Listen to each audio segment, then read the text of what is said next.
má svoj jazyk. Všade to smrdí korením, dymom a prachom. Oni sa hádajú, ja len kráčam za ticho. Trh je plný slov, každý chce byť prorok. Ja nechcem nič, len prežiť tento krok. Niekto ma pozná, niekto ma volá menom, ale ja už nežijem pod vlastným stropom. Vidím to zvonka, jak hráme tie hry.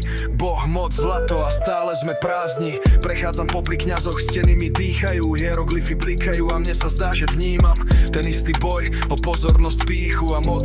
No pyramída drží aj bez ich slov. Chcem byť len ticho, ale nejde to tu. Aj ticho má vediť pre svoj druhý stĺp. Tak píšem ten kód len s pohľadom v piesok a dúfam, že raz si ho prečíta niekto.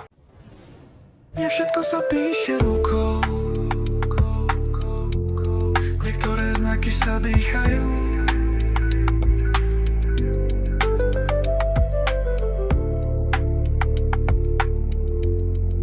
Hieroglyf ticha. Nohy v piesku, no cítim chlad zvnútra. Steny šepkajú ako dých múdra. Pach kadidla mŕtvych a zlata, život a smrť tu spolu mlčia do.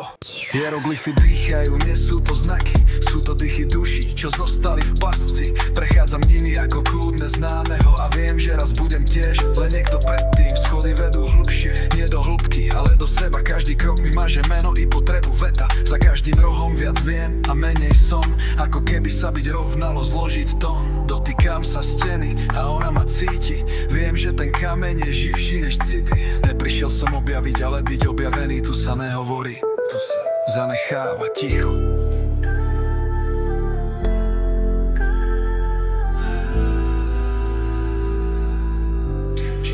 I nie všetko sa píše rukou,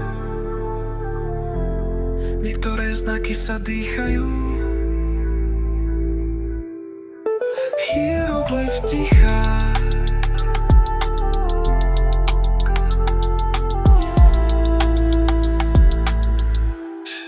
Nie všetko sa píše rukou, niektoré znaky sa dýchajú.